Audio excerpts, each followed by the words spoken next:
Everyone. Today is January 28th, 2026, and tonight's Board of Health meeting is now live for the town of Littleton.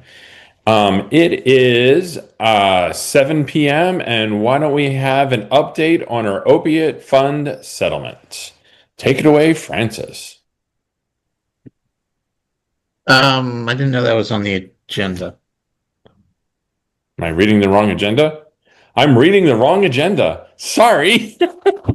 Okay, I wasn't sure. Sometimes I forget. Oh my goodness. No, it's me.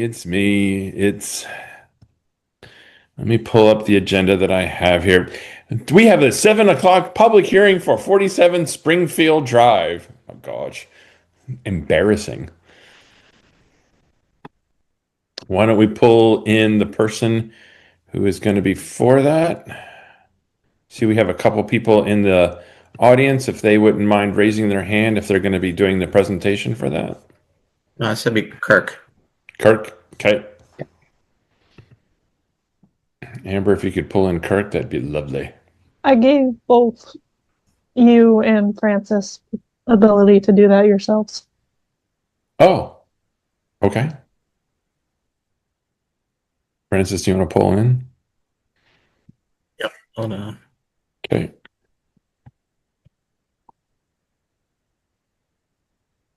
Can you hear me? We can hear you, Kirk. Good evening. I'm Kirk Fitzpatrick with Civil Solutions, and I'm here on behalf of Cindy Napoli for a property at 47 Springfield Drive. I'd be happy to share the plan with you here. That would be great.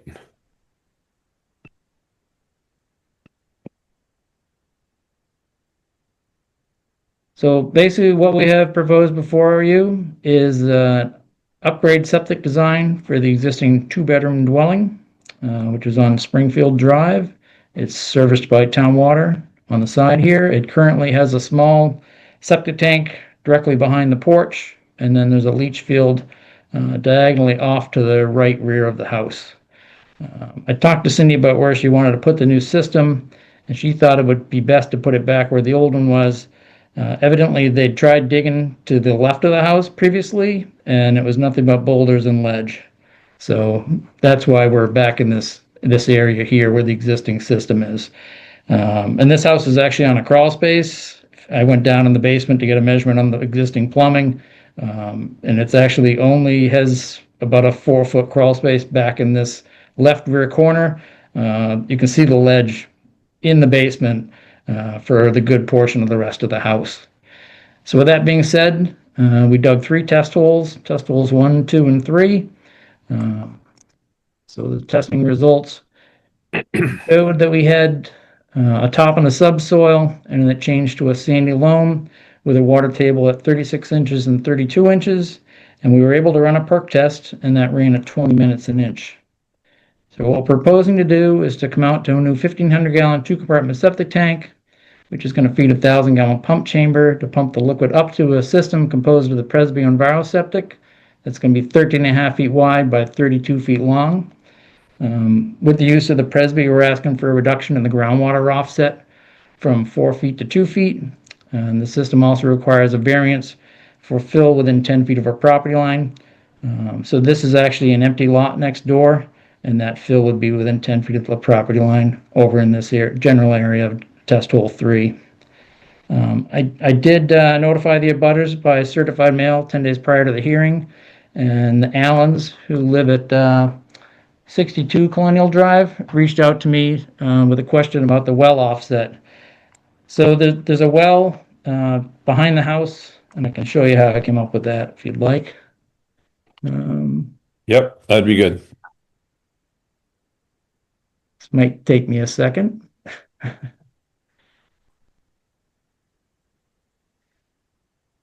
Oops. Come on.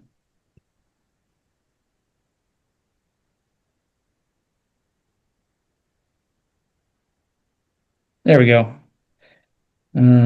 So on the left of the screen is a blow up of the assessor's map. So the Napoli's property is actually parcel 115, and then she also owns parcels 114, 116, so that's outlined in orange. The Allen's property is behind it, parcel 92A. And then there's a well in the paper street off to the left rear of 47 Springfield Drive. And I got this well location. It's actually not visible, but I pulled the plan for the adjacent property. There's a new house built in this vicinity here, and that they had located the existing well at that time. So this is a blow up of the plan view from that plan. And I put that into CAD to scale and took that well location off and transferred it onto our design. So that's where I came up with the 100-foot well arc to that existing well. Okay. And I'd be happy to answer any questions the board may have, or if any of the abutters have any questions.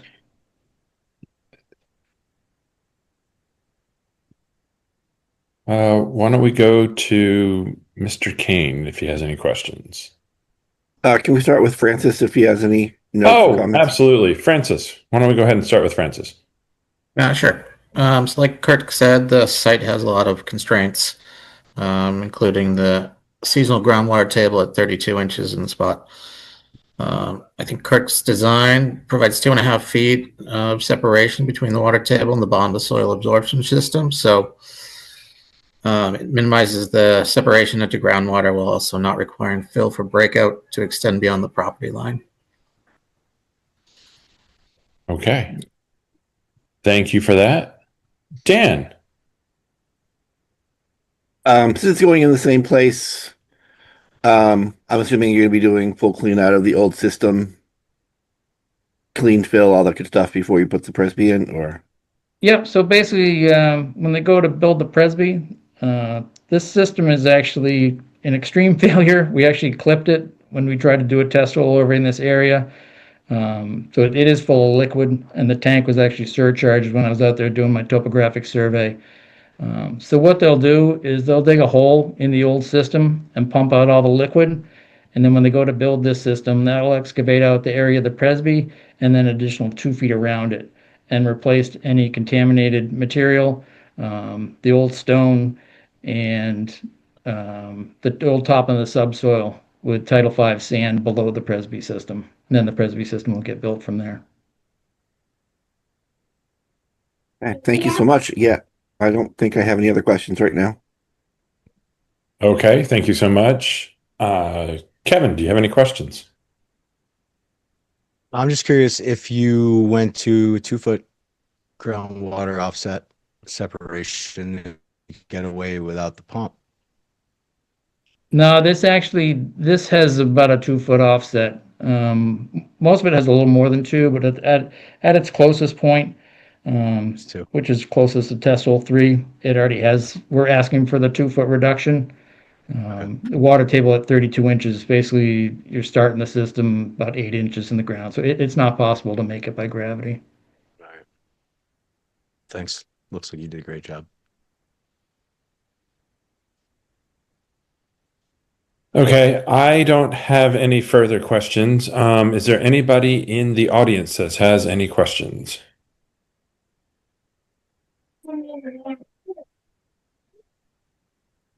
Okay, seeing no questions, I need a motion. I'll make a motion. Go for it. I'll make a motion to grant the variance for the reduction in the groundwater offset from 4 feet to 2 feet with the use of the Presby EnviroSeptic leaching system, and to grant the variance requested for regulation 27 to allow fill required to meet the minimum breakout grading requirements within 10 feet of a property line. I have a motion. Do I have a I'll second? second that motion. All right, we have a motion and a second. Dan Kane, how do you vote? Dan Kane votes yes. Kevin Baker, how do you vote? Kevin Baker votes yes. And Kevin Davis votes yes. All right, Kirk, that one is all set. Are you also going to be here for the next one, or is that a different person? I am not. That is another firm. All right, great. All right, thank you. Thank you Have a good much. night. Good night. Thank you. Promoting the speaker right now. All right. It is our next presentation is for, I think it's 9 Woodland Drive. It's the 7:05 hearing for 9 Woodland Drive It is 7:11, so we are ready to roll. Please introduce yourself and let us know what you're coming to review.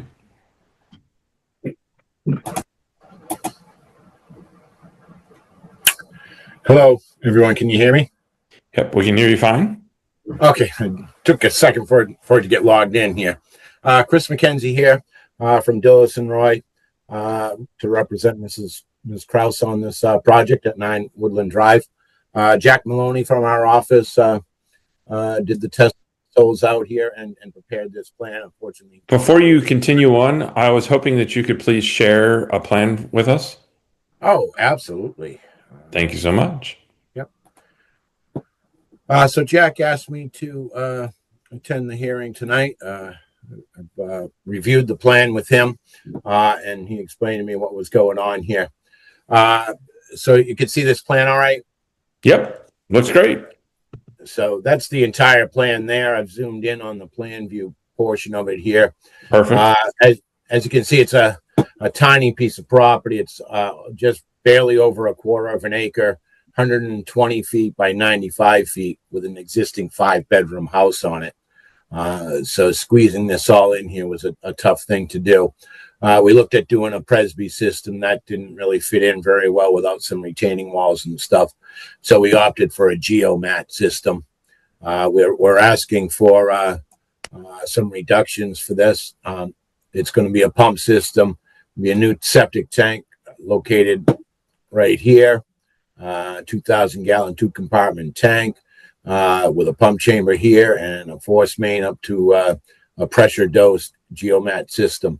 You can see the grading around here, the 200-foot contour, 201, 202. So we're obviously pretty close to the property line in this location.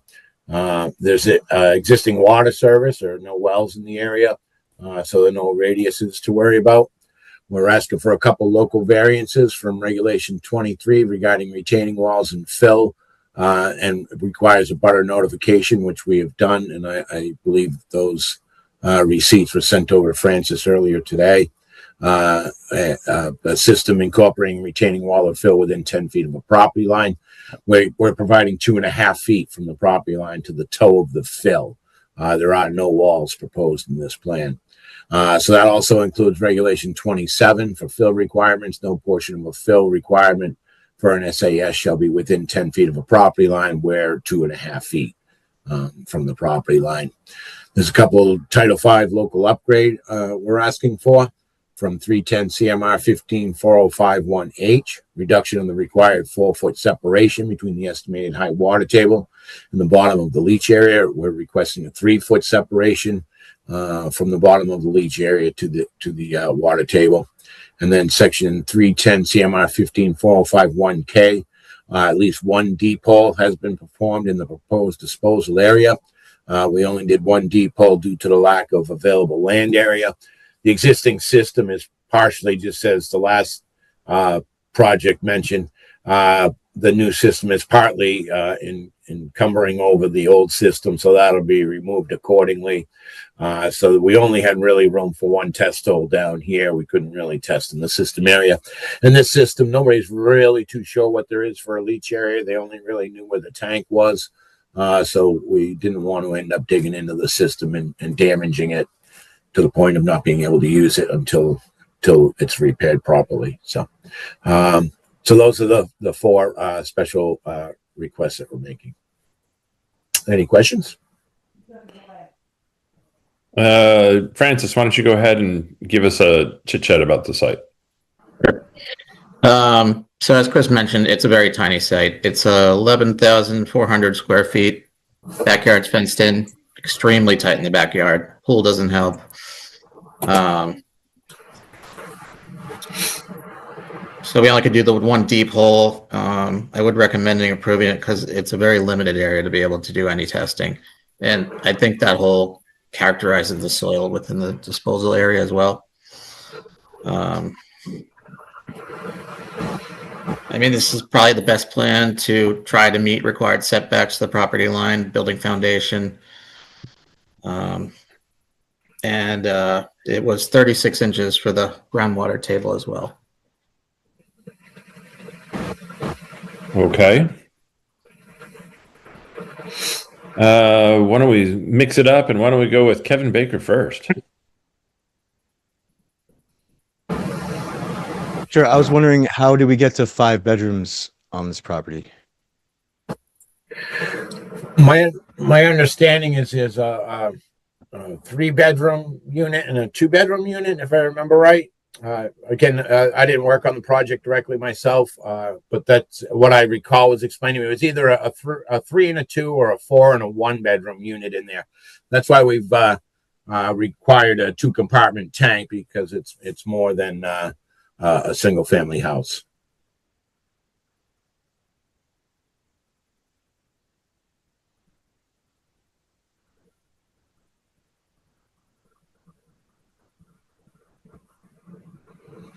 Okay.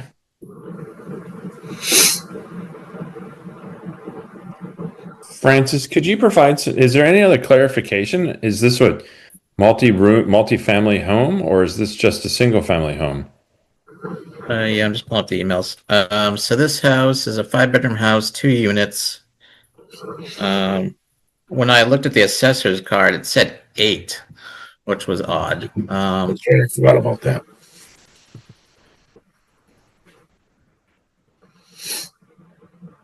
See what else we got. That was it. I believe Jack. Yeah. Oh, sorry, I didn't mean to interrupt you, Francis. No. Jack said something to me about that as well. That the assessors had it as an 8-bedroom, and he spoke with the owner, who said it's a 5-bedroom and has been for a very long time. So I don't know what's going on. I saw you had the 550 gallons a day, so that's 5 bed, and the public record says 8, and it is classified as a 2-family. So is this going to have a deed restriction and some maintenance for when it gets turned into condos and they sold off individually? I only heard part of that. If the board Shared feels, system. if the board Deed feels restriction. if the board feels that it's necessary for a deed restriction, then I don't see any reason why not.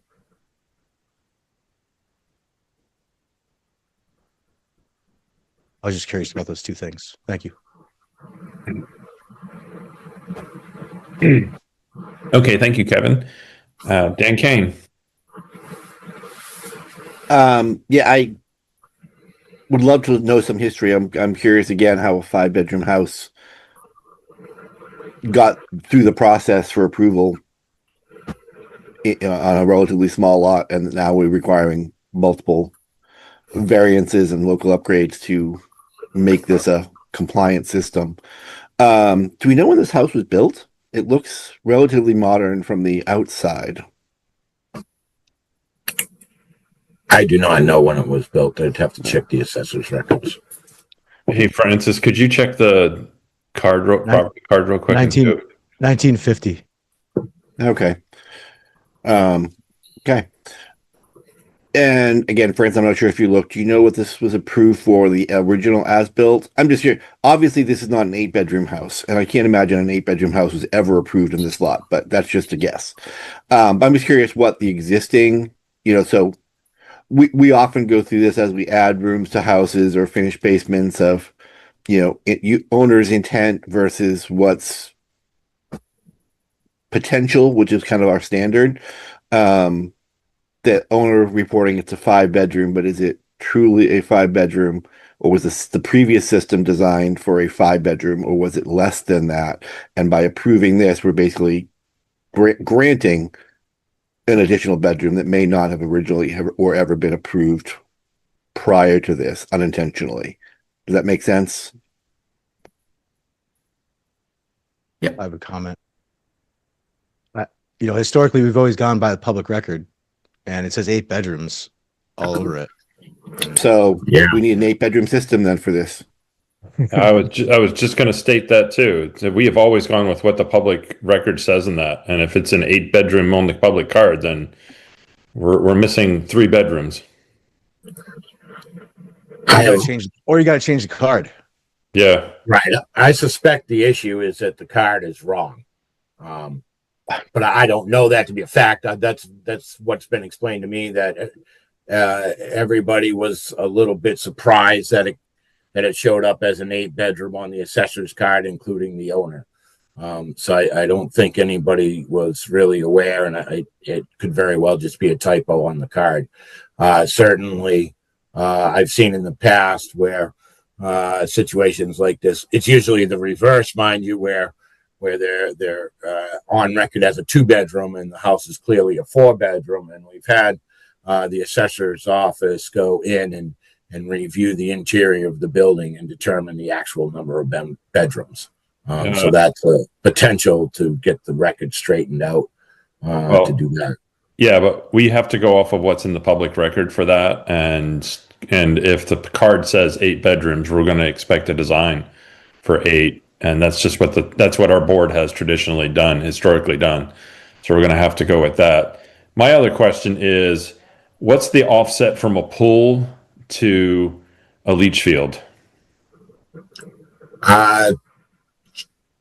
Or to a For tank? this situation, probably 10 feet. No. I want to know what the regulation is.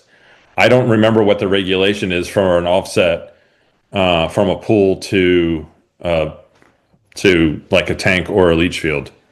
Right. Well, a pool to a septic tank is going to be 10 feet and probably 20 feet from an in-ground pool to the leach field. So we're probably in excess of both of those. I understand. I just don't know what it is on the.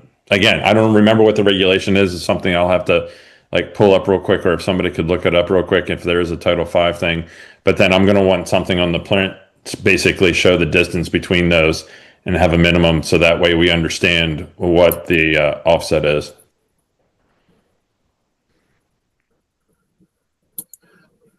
Right. Yeah, we can add that to the plan.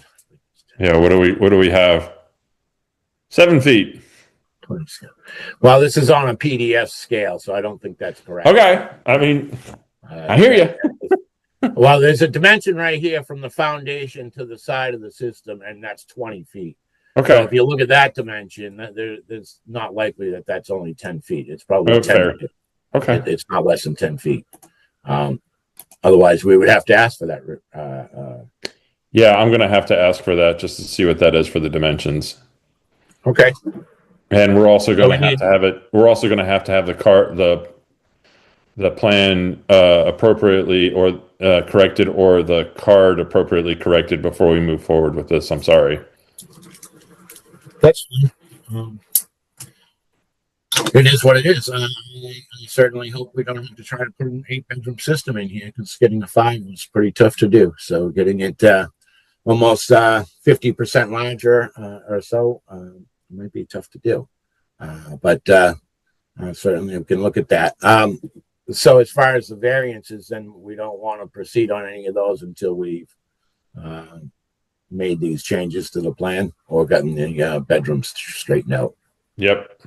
And we're going to have to, and Francis, we're going to have to see if we have an as-built to see what was actually approved originally. Yeah, I can't remember off the top of my head, but I want to say it was. So we'll look into that, and if necessary, we'll go on site and to the house and view that as well. Fair. Okay, that sounds good. We do have one person. I'm sorry, go ahead. Do we know how many rooms are in the house right now? Obviously, I know this is additional construction, but just as a sense, do you know how many rooms overall, what a room count is? I do not. Card says 16. 16. Okay. Well, that might be how somebody. That would be how somebody came up with 8 bedrooms, because the state code says you take the total rooms, divide by 2, and round up. So that gives you 8 right there. That's kind of why I was asking to see how we got there, because that's a lot of rooms. Looks to me like I haven't been there. I haven't seen the property, but it looks like. What's the square footage of this house? It's not big. I assume it's 2 stories. Zillow says 3,500.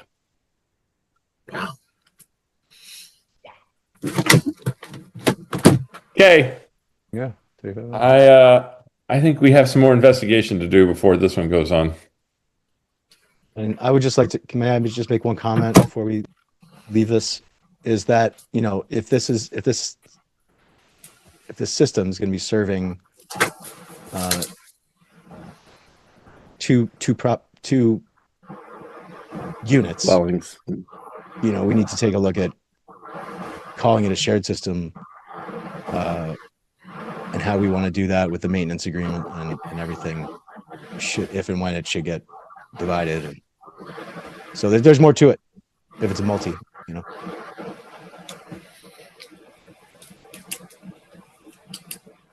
Thank you. Motion to continue. Second. I have a motion and a second to continue. Dan Kane. Roll Dan call. Kane votes yes. And Kevin Baker. Kevin Baker votes yes. And the chair, Kevin Davis, votes yes. Francis, what's our next available slot for these people so they can plan? I'll give Dillis and Roy a call tomorrow and talk Okay. to them. Okay, perfect. Appreciate that. Thank you, everyone. You have a good night. Thank you. Thank too. you.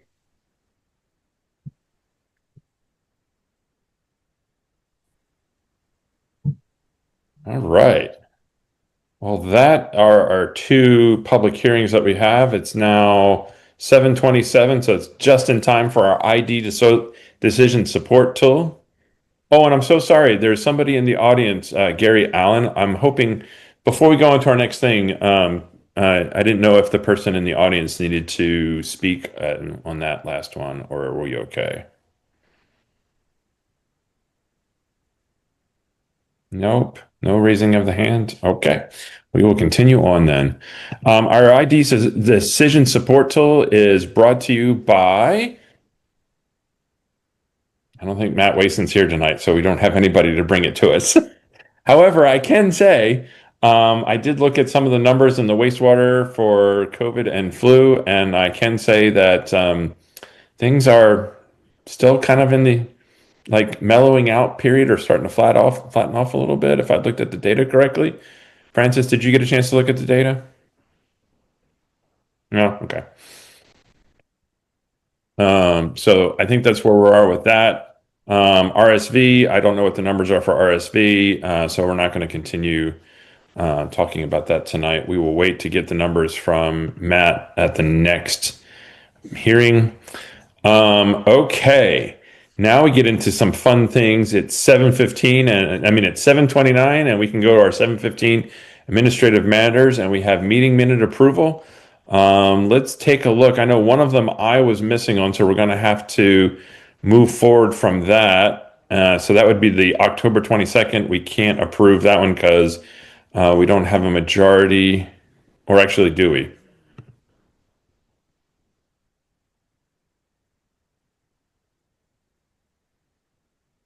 Do we have, I think we have, I would have to abstain, and then we'd have two people approving that one. We could get through it. How does the board feel? I mean, I think technically it would be majority vote and it would be approved, although it's still pretty light to approve minutes for when two members weren't here for it. Yeah. I think technically accurate, but I think it's probably chair's discretion whether they want to wait for it. I'm gonna let's see, Matt Wason, Dan Kane, so we can't do that one for the same reason. And then this one's Kevin Davis, Matt Wason, Dan. Well, we could look at the January 14th one, because there's 3 out of the 4 people are here for the January 14th one. I would feel okay doing that one. Thoughts on that? Yeah, okay. All right, let's go for the January 14th meeting minutes. I have read through them. I didn't see anything that made me feel off on that. Anybody else have any issues with those? No? Mr. Baker, nothing? No, I'd make a motion to approve the January 14th, 2026 meeting minutes as presented. Excellent. I'll second that motion. Perfect. Let's take a roll call vote. Kevin Baker, Kevin Baker votes yes. Dan Kane, Dan Kane votes yes. and Kevin Davis, the chair, votes yes as well. So we have those meeting minutes approved. I'm sorry, Francis, we can't get to the other ones. Just don't feel comfortable approving them. We just need another person here. That would be great. Well, we got one of them done. So, hey, 33%. It's something. All right. Okay. Our next topic that we have on our agenda is correspondence at 7:20, and it is 7:31. So let's go ahead and talk about anything that has come in since our last meeting, which was 2 weeks ago. Francis? We recently got a notice from the state. Well, we didn't get a notice. We just got a really thick binder that said Patriot Beverages on it. And we weren't really sure what it was. So it turns out that we were supposed to be permitting and inspecting the facility once a year. Oh, So we're going to do that now. Yeah, no, that I'm surprised because it's. Do they do carbonated? Yes. Okay, I thought they were doing carbonated in Acton or in air, and we were only non-carbonated beverages. But no, carbonated beverages is an annual like everything else. Yeah, so that'll be fun. do we need any additional regulations in town if they're doing carbonated? And did they get approval from us originally to do carbonated? Question mark. It's like a joint venture with the state, so they look on that side, but we're supposed to be the ones to go into the facility and make sure sanitation measures are in place, and then we're supposed to issue a local permit to coincide with the state permit. Oh, interesting. Yeah. I don't recall that ever coming before the board in the last number of years. We've never done it. Yeah. Interesting. And I do know back when I was looking at our compliance rates with inspections in general, that was one of the local board of health responsibilities was inspecting producers of milk, producers of carbonated beverages, those things. And that's why I will admit, I thought, as I said, that they were doing carbonated there and they weren't doing it here to basically not to, I don't mean like bypass that regulation, but not be required to go through those same, meet that requirement because they weren't doing that. So I'm surprised to hear that. Yeah, I'm disappointed we're out of compliance with that. And that, we weren't aware that they were performing that operation there that would trigger our involvement. So, but at least we know now. So, yay! Francis gets to learn something new about carbonated beverage canning. Yeah. So there's going to be a lot of CO2 coming from somewhere. Yeah.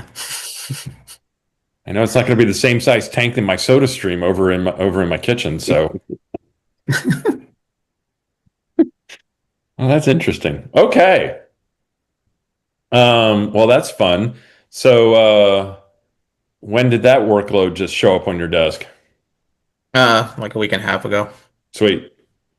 Well, busy.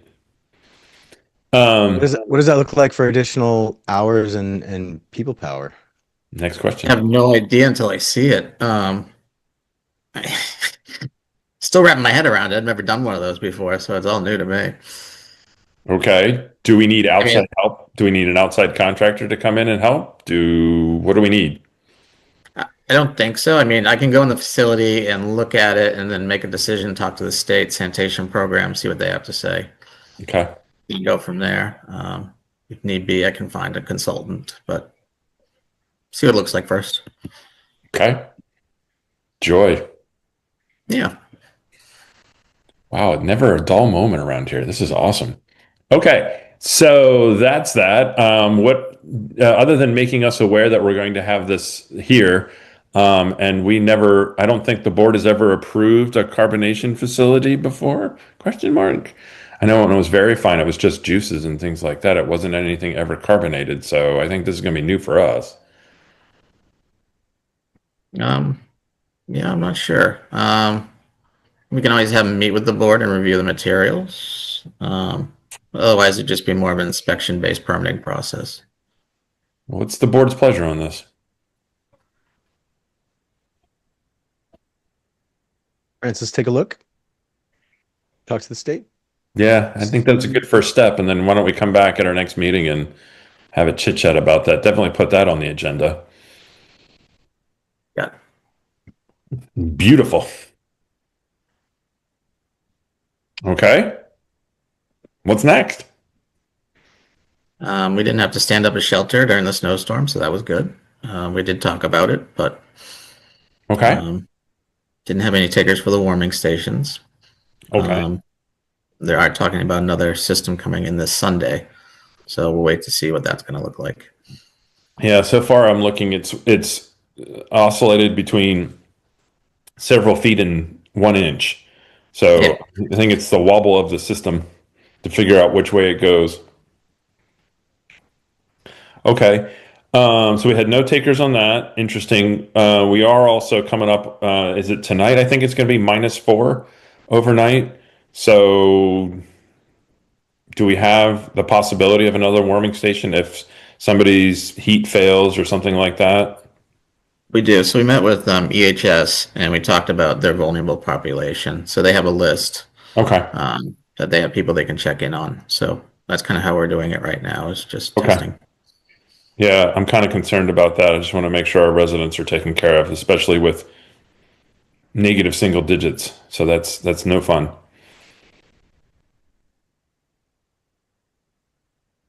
Okay.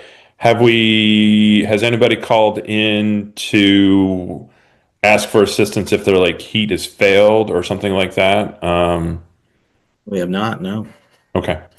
I mean, the last one, since it was so cold out, there wasn't much density of the snow, it was very light.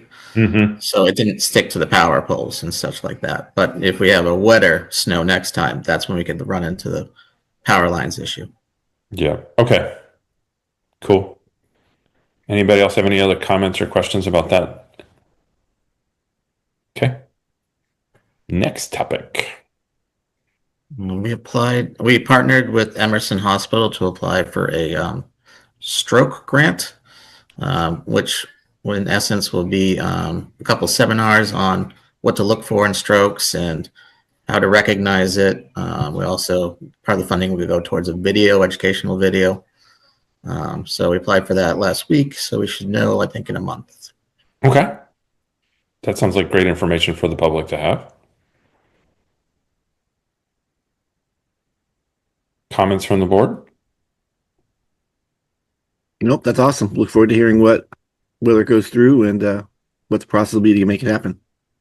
Yeah, I think it'll be good. I think I Will mentioned they this be last time. will they be making the video, or is this something that the town would be making?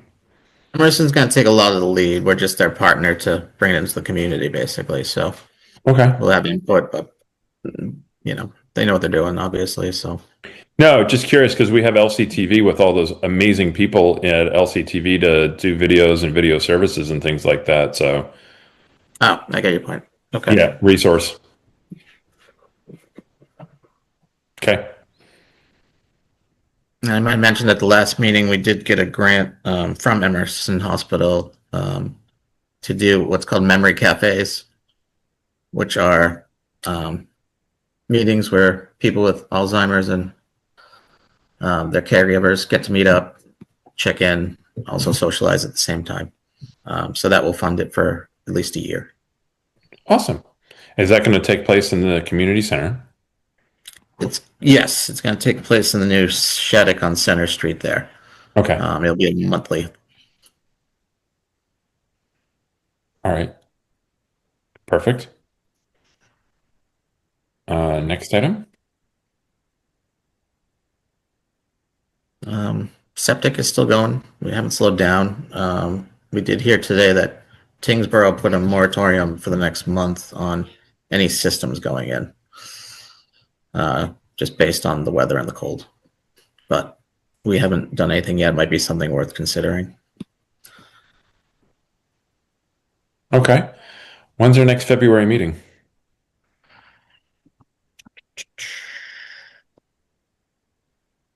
It'd be The 11th. the 11th of February. Okay. Are you Uh, scheduling septic inspections right now? Yeah. Oh, wow. so this is remember that was one of those things that got removed from the thing, and we said, hey, we should probably go find out if that's one of those things that we should be able to do during the cold weather, is to actually dig holes and see what the perk rates are and things like that. So also the groundwater is going to be at a what level right now? Low. So that's my thought right at the moment. Okay. Did we get any information besides Tingsboro? Did we get any information about from the state as far as if there are any regulations in the state about not permitting? Because I know that was a topic of conversation our last meeting. I haven't looked into it. I just heard through the grapevine earlier today, so just thought Okay. I'd throw it out there. Yep, fair. No, I know it's an interest on my side because I'm not sure it's an appropriate time to be doing things like that because of the low water, traditionally low water, and also the fact that the ground's frozen. So I have no problem with emergency sort of kind of things. Like if something is actively failing and we need to figure out some way to remediate something, I get it. But yeah. Thoughts, board members? Nothing? Kevin? Okay. Maybe we'll put it up for a public discussion at our next meeting on, if not the 11th, the one after that. But let's at least put it up for a public discussion on the 11th. Yeah, I'll put some data together and research we can look at. Okay, that sounds good.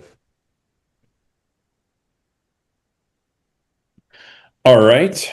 Next issue or item. Budget amendments were submitted to the town administrator's office. We have our hearing coming up on the 4th of February. Okay. So amendments to the budget.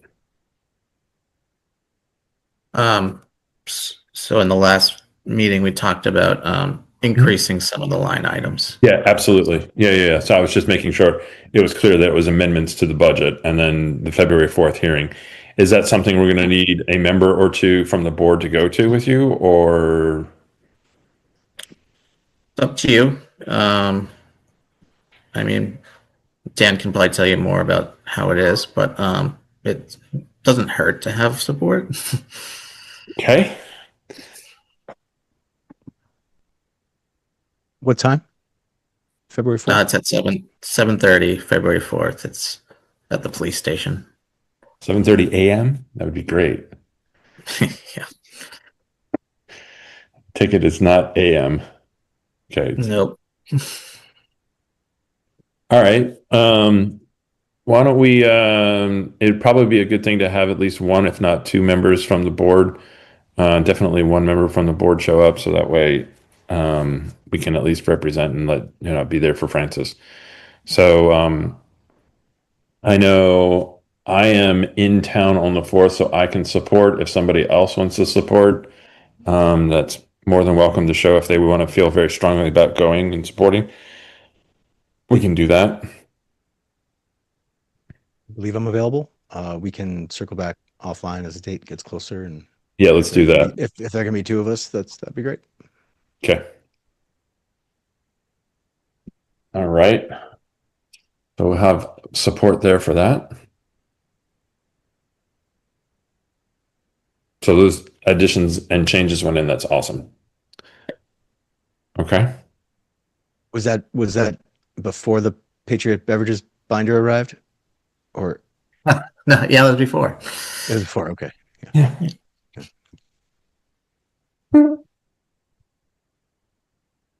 Okay. That's all I got. That's all you got? Awesome.